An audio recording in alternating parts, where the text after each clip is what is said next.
بسم اللہ الرحمن الرحیم۔ حسن اخلاق کی فضیلت۔ آج معاشرے میں لڑائی جھگڑے، نفرتیں، حسد، جھوٹ، فریب اور بے راہ روی کا بنیادی سبب برے اخلاق ہیں۔ اگر ہمارے اخلاق درست ہو جائیں تو معاشرہ امن و سکون کا گہوارہ بن جائے گا۔ احادیث میں اچھے اخلاق کے مالک کے لیے جو بشارتیں اور فضیلت وارد ہوئی ہیں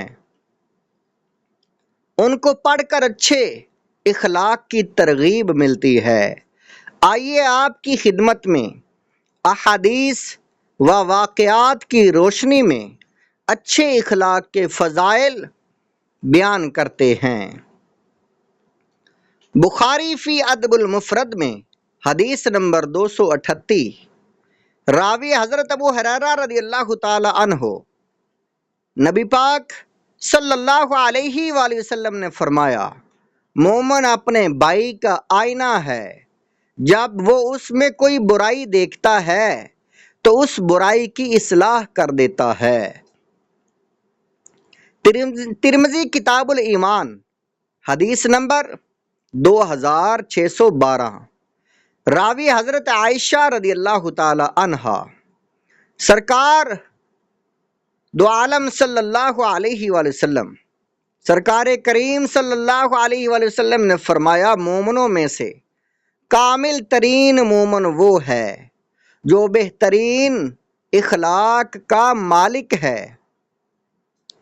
اور اپنے اہل و عیال کے ساتھ انتہائی نرم ہے۔ ترمذی حدیث نمبر 1162، راوی ابو ہریرہ رضی اللہ تعالی عنہ، سرکار اعظم صلی اللہ علیہ وآلہ وسلم نے فرمایا، مومنوں میں سے کامل ترین ایمان اس کا ہے جو ان میں سے بہترین اخلاق کا مالک ہے، اور تم میں بہترین اشخاص وہ ہیں جو اپنی بیویوں کے ساتھ حسن سلوک کرنے والے ہیں۔ ترمذی حدیث نمبر 2018، راوی حضرت جابر رضی اللہ تعالی عنہ، پیارے آقا صلی اللہ علیہ وآلہ وسلم نے فرمایا، تم میں سب سے زیادہ پیارے اور قیامت کے دن میرے نزدیک وہ لوگ ہوں گے جن کے اخلاق سب سے اچھے ہوں گے۔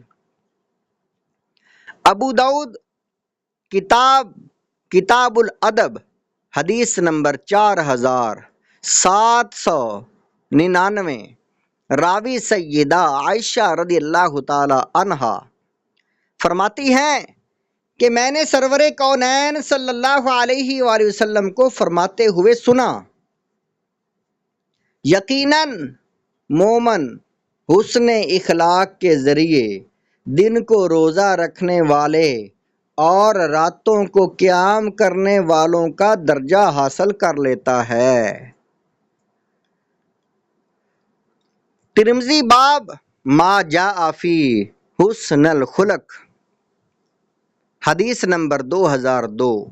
راوی حضرت ابو درداء رضی اللہ تعالی عنہ، نبی پاک صلی اللہ علیہ وآلہ وسلم نے فرمایا، حسن اخلاق سے بڑھ کر میزان میں بھاری چیز کوئی نہ ہوگی۔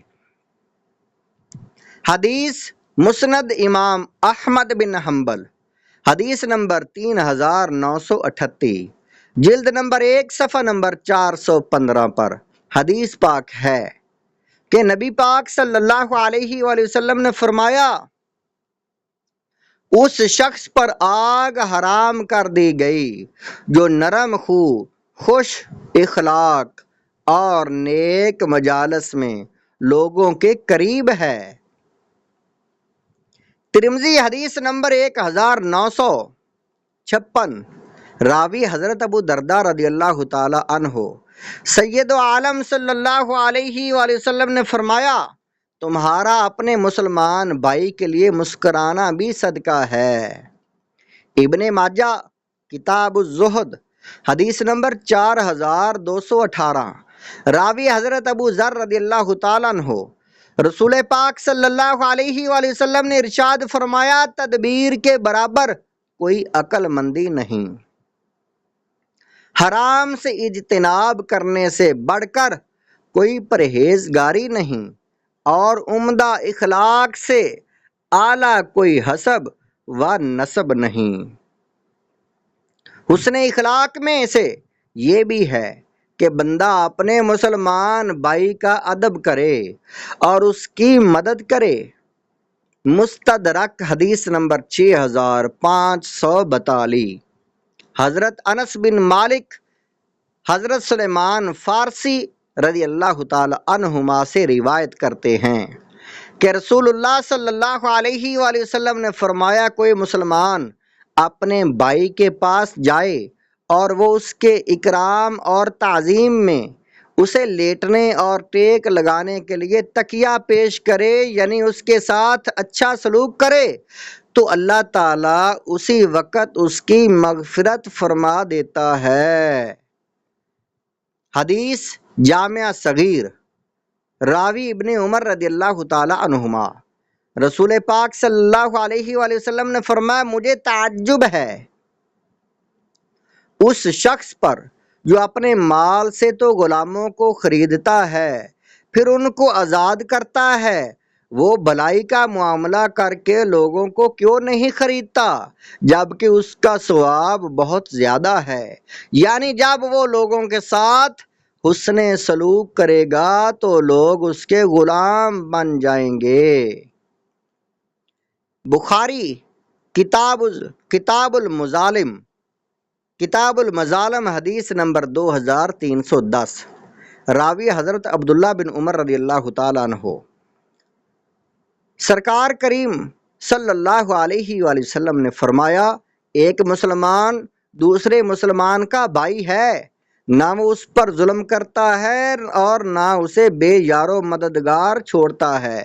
جو شخص اپنے کسی مسلمان بھائی کی حاجت روائی کرتا ہے، اللہ اس کی حاجت روائی فرماتا ہے،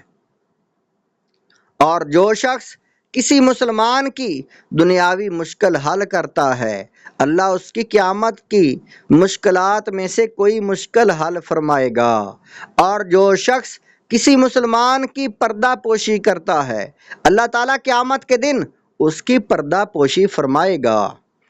طبرانی معجم الکبیر حدیث نمبر 4801، راوی حضرت زید بن ثابت رضی اللہ تعالیٰ عنہ، رسول اللہ صلی اللہ علیہ وآلہ وسلم نے فرمایا، اللہ تعالیٰ اس وقت تک اپنے بندے کے کام میں مدد کرتا ہے جب تک بندہ اپنے مسلمان بھائی کے کام میں مدد کرتا ہے۔ طبرانی معجم الکبیر حدیث نمبر 13334، راوی حضرت عبداللہ بن عمر رضی اللہ تعالیٰ عنہما،